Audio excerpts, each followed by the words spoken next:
ladies and gentlemen, everyone around and in between. We are DebateSensei. We are talking about things that are relevant to limited preparation debate at the college level. I have with me Tim Seavey, semi-professor. I like that. Not fully professing things, just a little bit sometimes. Yeah, not fully invested in the professing. All right. Yeah, not quite there yet, like 1 foot in. All right. So we got some really cool updates. For one, we are now broadcasting live on Instagram for the first time. So the product that we use continues to develop and get that. So we have even more, and it's still nobody's watching. So there you go. Perfect. Yes, we're doing great. Growth. Let's talk about something that really brings in the audience after the Super Bowl. Let's get down to what people really care about. What's the U.S. doing in the Arctic these days? Yeah, I know. Everyone just watched the princess, watch her prince win the Super Bowl. Now they want to talk about, what's happening up in the North Pole. Yeah, what's the geopolitical situation like in the Arctic Circle? Okay. Well, it is interesting. From where? It is kind of interesting. It's very interesting. And where is this topic coming from? Okay, so this is the what is it? The NFHS? NFHS. It's the National Forensics of High School Association. Something. It's not the NSDA. Oh! I'm getting those two mixed up. Is it the NFHS is still a high school forensics body, but it is not your typical nationals. I might be getting it mixed up. Oh, wow. Okay. But in any case, high school policy. Too? Oh, I was getting mixed up with the largest organization. It's totally not that one. Okay, cool. All good though. So I mean, this is when they're coming up with topic ideas for next year. So there's a lot of interesting stuff out. Things like agricultural subsidies. Various like economic policies. But this one is a topic area out, and that is that the United States should significantly increase its military presence or its investment in military and or economic interests in the Arctic. Yeah. So I was kind of, just doing a general deep dive on anything that might come up within the Arctic. And the reason for that is because I don't know if students are still doing this, but as a limited prep debater myself, I would look at other topics and make sure I knew the arguments for them, because there might be people coming from there or coaching or, it's like there's a lot of overlap and interlinking. And so I think it's really important for limited prep debaters to actually follow national debate topics. Yeah. And also remembering that like coaches that run tournaments are human beings with limited mental resources. Right. And sometimes the easier topic to come up with for a limited prep round is like, what are they doing in LD right now? Cool. Let's do that. Right. Or let's do something that's popular in policy, or, what's happening elsewhere. And the same thing ends up going into IPDA as well. It's like, you got to generate even more topics for that when coming up with a tournament. And therefore sure, let's pull from some of the other, disciplines. Yeah. So that was the thinking. I also want to let people know that we have other topics for other debate formats: NFALD, NPDA, and CETA. And those started the second half of the season. For those are posted as we speak. So Tim doesn't even know this. I've been sort of vlogging my course creation for my new media course, and so you can follow along in the progress on that as well, and you can find all that on the DebateSensei channel. Sweet. All right, so let's get into it. Saying that we're on the affirmative side of this, so say this drops in a Parley or IPDA round, where are you beginning to go? So like little background on the topic, just in some of the information brought forth by the topic paper. It seems like the Arctic is now growing as a potential shipping lane, as resource extraction, as potential food source. So like fishing in the Arctic, because of global warming, there is now more actual water that can be navigated by ships, which is kind of dark. But then also that means as a strategic military outpost as well, with that's the closest border between the U.S. and Russia. Right. right there. So there comes in a whole lot of new interesting avenue. And the topic does say and or. Right? Yeah. Okay. So first off, I always hate that. I always hate that. I mean, like giving, I don't know. I think that the affirmative gets enough sort of benefits by speaking first that they don't need the addition of that. You know what I mean? Yeah, it's policy thing though, right? Yeah. Like everyone's got infinite prep, so it's I don't hardly ever see that in like even public forum. Yeah. But in Parley, definitely not. Yeah. Yeah. But so as a topic, still, sometimes I don't know, randomly that may come up. So when we're going and or starting with the, maybe military avenue, what would you where are you going? Like where is the advantage to increasing military investment in the Arctic?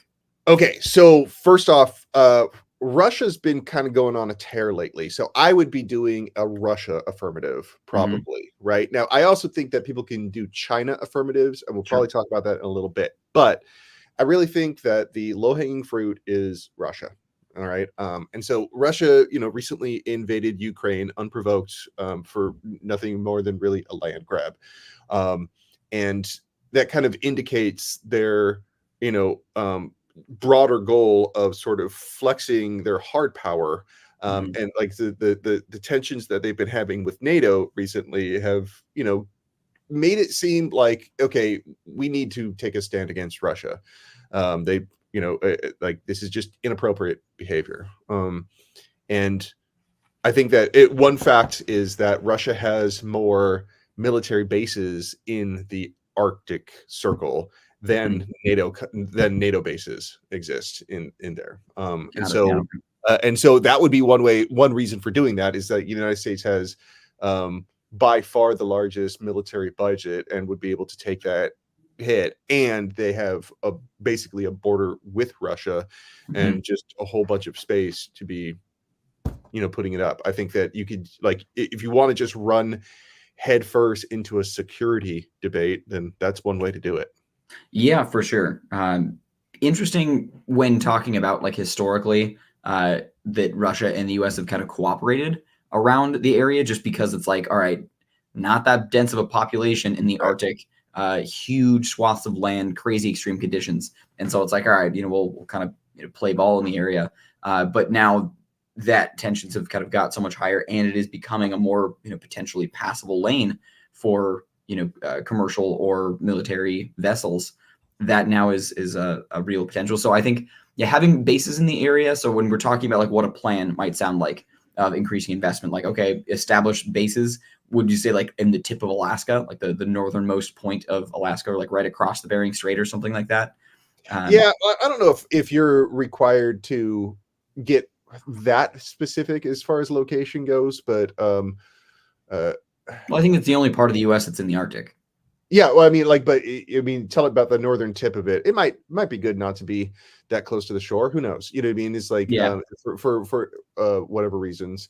But so I think as soon as you start getting into Alaska stuff, this is where I foresee a ton of environmental disad ground. So the neg has a huge amount of potential ground to say like, hey, this is the largest protected forest that the U.S. has, and like just a huge swaths of what is otherwise protected territory.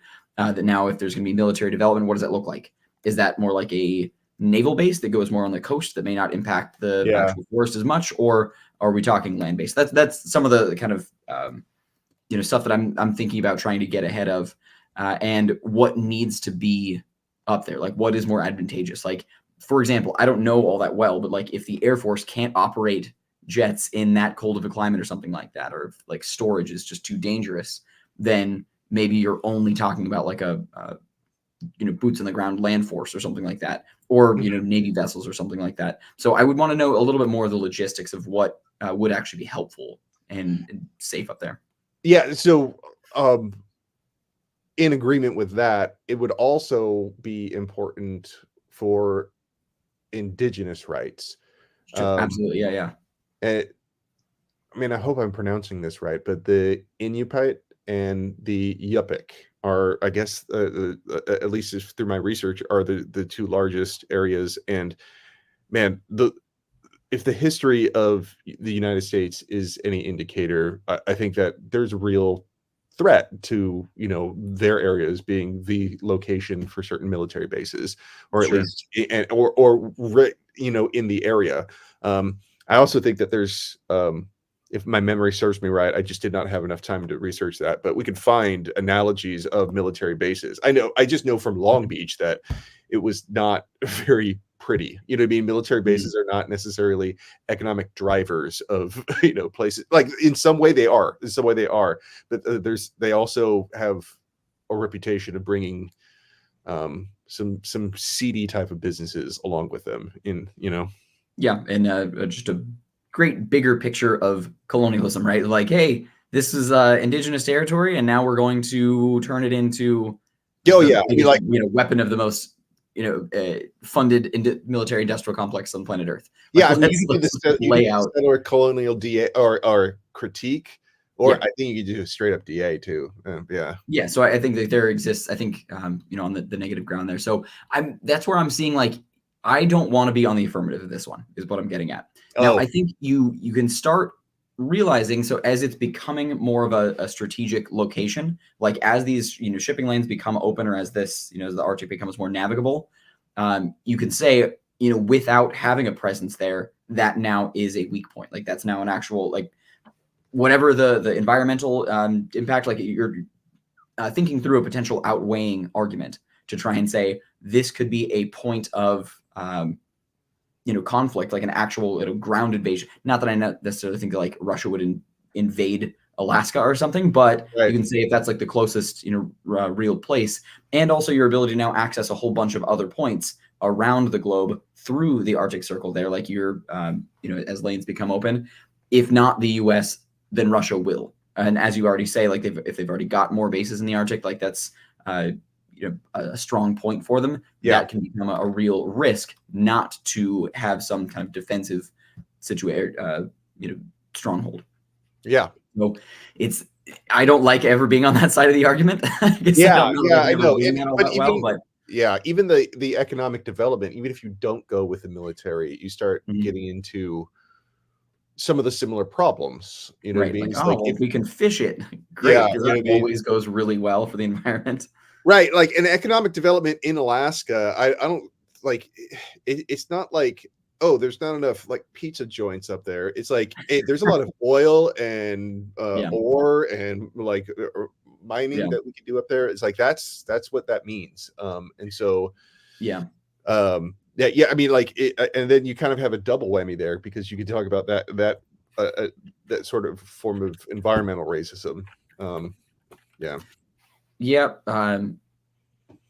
in just looking at what minerals are available in Alaska, apparently coal. So it's the second most coal in the world from Oh, Alaska. really? Like, God, I would never make that argument, even though it's abundantly available. Like, I don't think that you will ever win on that outweighs. Like, but it's an important part of the energy mix, and we gotta have energy. Like, I just don't see that winning in modern debate. But you start getting into some other things like gold and lead and zinc that does become critical for technology, right? So like for microprocessors and for batteries and for all the stuff that enables, if you want to go this avenue, I think like the technology solves becomes a really appealing kind of case of like, oh, we'll just go to green tech, or oh, we'll just, you know, let supercomputers solve it or whatever.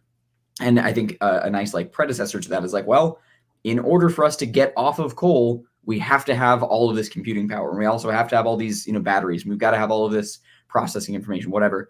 And so that comes down to a mineral discussion. And a lot of the mineral mining that does happen right now in Alaska is, or excuse me, not in Alaska, in Canada is like gnarly mining techniques, like a lot of strip mining that goes into battery production. Yeah. But those, you know, raw elements come from Canada, and I imagine they're probably available in Alaska, but it's a lot of protected territory. So you get this kind of push pull of like, well, it's potentially like the techno savior capability of, you know, batteries and superconductors and whatever. But then on the other end of it, like, yeah, and you're also ripping through like virgin forest. That's like the biggest protected taiga in the US or in the world, like one of them. Yeah. Yeah. I don't know, like I'm trying to think of ways to approach this where you maybe you kind of force the direction a little bit more about what type of economic development you're talking about. Yeah. I don't know, like maybe that's my old school parley approach to it, but Some squirrely. yeah, well, it's kind of, you know what I mean? But you still walk into the environmental and settler colonial problems because I think that's the inherent debate, honestly. Like even for people who like if they say that they don't like critiques and kind of like, I don't know, I think this one is yeah, Yeah, I it's think you have very, to. very That's merited. like yeah. I think that's neg ground. I think you're taking away ground when you say they can't make those arguments. So if I'm on the affirmative and I'm gonna try and if I'm not gonna go the military route, what I would honestly try and do is like, what is the least land impactful development that can be done that still is topical and you know has some means of solvency. I would maybe start going for like it's ugly, but like my brain starts with like offshore oil drilling of like Okay. you're you know if you've got the capability now because what used to freeze over is now just water like and there's a ton of oil to be extracted, at least you're not ripping up forest, you're not taking indigenous lands, you've got the risk of a spill certainly, but I mean maybe you can start you know protecting like you know frontline with that of like here's why offshore drilling is now like the safest means of oil extraction and you're you know not getting some of the harms that you get with other offshore, but now it's an area for development.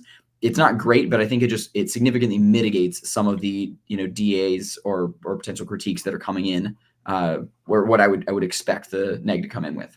Yeah, like okay, that's cool. But since we're not really going into a round, and I want people to look at this idea a little bit more, I think Yeah. I don't think it's fully developed yet. But what if like universities as vehicles for economic development? Huh. So you see what I'm Uh, saying? And this becomes like let's build some universities up there because Alaska is probably one of the best places in the world to be doing a lot of the climate change research that we're doing. oh, that's interesting. Okay. And so and environmental protection and stuff like because it's going to experience the most change. All right. And so managing it. And so what we should do is we should beat the other industries to that development and start building the cities so they're centered around universities.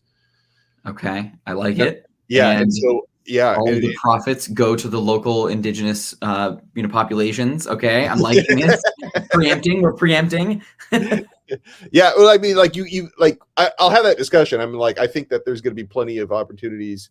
Uh, I, I think with all the DEI initiatives, like you know, including indigenous communities, I think would be a pretty high probability. Um, a lot more than not doing anything and or letting drilling and mining come in first, you Yep. know. And so Yeah.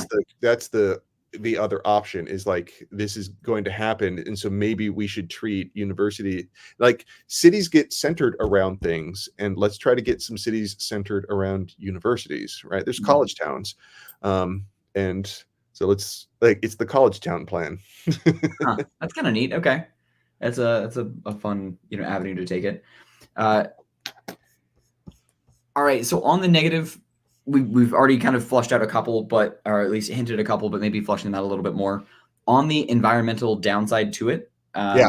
I would immediately start saying any development whatsoever. I don't care if you're just putting in, you know, like oh, I almost said penguin research, polar bear research facilities. Like that still means humans that are going to burn gas to drive through McDonald's to get their whatever. Like any development means ripping down what you currently have is like this, you know, kind of virgin landscape of trees Right. and the development of like and bringing warmer temperatures further north. So supercharging ice cap melting.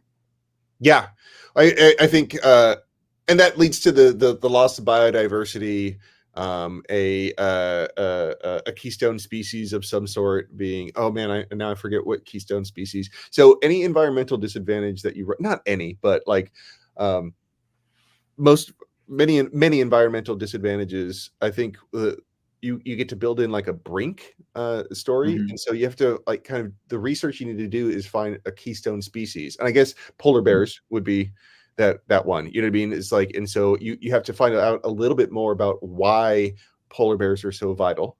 You know, what in the world they do, and then you can tell that story. I think that story is a lot more effective than just like blipping it out, you know? Okay, that's fair. Yeah. Yeah, and now I'm seeing how like the university thing might still be, helpful if it's like, think the Muir School at UCSD, where it's like, keep as much forest as humanly possible, build up small footprint campus. Like it's possible Yeah. to try and like really skirt your way out of some of that disadvantage. I mean, it's still inevitable, right? Like students eat and consume and produce waste and like all the crap. Like where do you I don't know what you do with waste in Alaska. They probably have landfills somewhere, but like I don't Yeah. think they ship it back down to, Yeah. like Long Beach. Like Yeah. there Yeah. it's still got it, like that waste has to go somewhere. So like yeah, you can try and have your Disney city of like the perfect, Epcot of the future, that you push in a plan, but then you start coming into like, okay, how realistic is that? Like there does not really exist a purely green city. Like everything is going to be harmful. And now you're putting it right in the heart of where we need things to stay the coldest, and we need to protect the environment the very most. Like we need to stay the hell out of. So I think that's like really good DA ground, is like literally anything done links, because any human presence up there is going to start heating stuff up. Right. It's going to impact, the local flora and fauna, including offshore drilling and risks of whatever. On the military side, so say you're going up against USAFA or something, like, and they're just going to go straight up like build a whole bunch of bases. Those things link. Where do you start going with like I'm start imagining like a preemption disadvantage, like to build a base in the Arctic ends up like almost triggering some kind of aggression from Russia. So like they're already closed in, they're already, proving that they are completely comfortable invading and invading Ukraine. Like what is this just, further adding to the flames, or is this actually creating defense? Oh, like, okay, I think like you're saying that yeah, I don't know. Like building a base That first, you are analysis, triggering some kind of right. military response from Russia. That analysis seems to start walking into like, okay, this is where we start needing to get some evidence, because both of these stories, I think, make on face logical sense. You know what I mean? It's like, okay, we need to do what we did in the Cold War and make Russia stand down, versus no, that's going to trigger it. I think one thing that you don't forget your defense on that one is like, this has happened before. It didn't, and so Russia can't really afford to keep up with this as long as we kind of hold fast and are resolute about it. So we got history on our side for that. And so I was talking with Paul Villa, and we were reminiscing about how much we love defense arguments when everyone else is like going for offense all the time, because that one's just a little bit more true. You know what I mean? It's kind of like it just I think that you got pretty good evidence. But as far as like triggering, yeah, I'd be pressing them a little bit more on the specifics on where do you think that breaking point would be. You know what I mean? Because it seems like if we don't do this, it's much more likely to trigger action from Russia, because like the only thing that stops them is being resolute, something like that, and so I don't know, I think that story makes just as much sense. And now we gotta, you kind of delve into, I don't know, what are you gonna pull out of your hat as far as evidence for your side now that you know where the split is? Yeah. But you also got China. Like status quo solves, right? Like it's okay, it's a lane that already exists, but with the 12th fleet, like the US can have carriers anywhere in the world within a matter of hours or something. So like maybe that area is already defensible without the need to economically, or without the need to invest in it. So like it's we can protect that area. Like the reason we don't have protection there is because we don't need it, is maybe sort of the argument. Yeah. It's not a particularly strong one, but I think that's where I start getting into like what unique advantage is a base when it's the Siberia versus the Yukon or whatever, right? Like you're not talking about any locations of strategic value that you're trading off. It's just like access, I guess. Well, they're gonna be strategic in like 30 years. You know what I mean? Hmm. And so like you're setting yourself up because as the waters get warmer, like there's going to be more usable land up there. There's going to be passageways. It's like that's why like China's spending so much money like creating islands in the South China Sea. Mm. Is not because oh it's going to be like great farmland. It's because like they could set up a port there. Oh yeah. You know what I Okay. mean? And so like it's really that it's like navigable waters. And as that widens, you know, whoever is like kind of taking control of that is that much richer. I mean, Russia even went down to the bottom of the North Pole, like at the bottom of the ocean under the North Pole, and planted a little flag with a robot like 10 years ago or something like that. You know what I mean? Whoa. Yeah. So it was a bit ominous, and I think that Well. yeah, I mean, like I Russia, I think is looking like, hey, we have an opportunity, like as our country thaws a little bit, like it also presents other opportunities, and the United States kind of has to recognize that. Everyone else Hmm. has to kind of recognize that and react to it. But also, like I think China has been making some moves as well. I almost wonder if actually you can start saying, I'd have to look at a globe honestly, but like the uh, strategic location, like positioning of like missile defense. So you get a little bit of like North Korea advantage there of like anything coming at the U.S. mainland could be intercepted because like you've got Japan in the way, but Yeah. then saying like if there's not something floating off in the Pacific, like that might be closer. That actually may be too far north, but still just thinking about what advantage you might get because you talked at the top like there might also be some advantage from a military standpoint of like protection against China, even though they're not the border there. But yeah, I guess like that would just by as the crow flies or as the missile flies, put a base still closer to Hmm. those areas. So there might be opportunity there. One other point on defense, though, so we've only kind of touched on it. What I would love to talk about, like the indigenous rights DA or critique. Hmm. Uh, we would talk about I think it was Hannah Arendt, and talking about the like when going through development, like making so it would be a consultation counterplans. We would always do it. So it Oh, would be a critique of like communication, dialogue, and information exchange with indigenous yeah. groups is the only way for real change to come about or something. I don't remember the exact theory on it, but it was more or less the gist of it. And therefore, counterplan, do the plan with a binding consultation on it. So like we will do whatever the tribe agrees to do.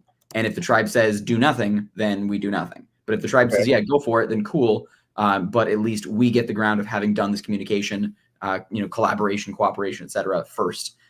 They're the ones that are just doing this, single actor brute force, and therefore getting all of these disadvantages. So there's a 3-part, thing of like they're linking to the critique, they get all these disadvantages, and then also here's the, consultation counterplan.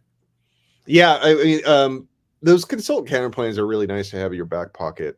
Um, like when you're in prep time, you kind of think through the standard counterplans, and I do think in this one you have some pretty good um, counterplan ground, and like consulting Native Americans was like one we always were going with, and like we always had Native American um, like disadvantages and things like Mm-hmm. that. And so like even this one, I'm like, oh man, like if I was doing building colleges, we had a tribal colleges um uh case one time, but Oh, I'm that's not fun. sure. Wow. Yeah, yeah, but I'm not sure if the United States federal government funds that or if it's a sovereign I think project. so because I think like on like a lot of tribal funding does come from the Fed. Right. And so that would be amazing. Like I'm like, yeah, let's build a bunch of tribal colleges in Alaska. Yeah, Oh they're wow. all like the world's foremost environmental research facilities. Wow. Neat. Yeah, so that would maybe be a fun case. Huh. Okay, listen, anyone from NFHS, if you run that tribal colleges thing because this episode influenced you, please let us know. I would so love to hear how that goes. Okay, I If would you so love to win, hear we'll how that take the goes. credit. If you Yeah. lose, that's on you. Get better. No, I mean, I did one like with NFALD, like, because their topic is nuclear weapons, and this is like I did not think of a a strategy. Like, there's plenty of people before me that have done this, but it's like, yeah, let's point nuclear weapons at asteroids instead of each other as a counter plan. You know what I mean? To what they're doing, and so somebody ran a version of that and it totally freaking won. And so it's just fun to like talk about that strategy before it happens and then hear that somebody did it. Yeah. Not Cool. that you influenced them, but yeah. Cool. All right. So, hey, that does it for our episode this time. We're going to be doing several more episodes for the remainder of the speech and debate season. I am Jared. This is Tim. We are DebateSensei. So join us again. All right. Thanks. All right.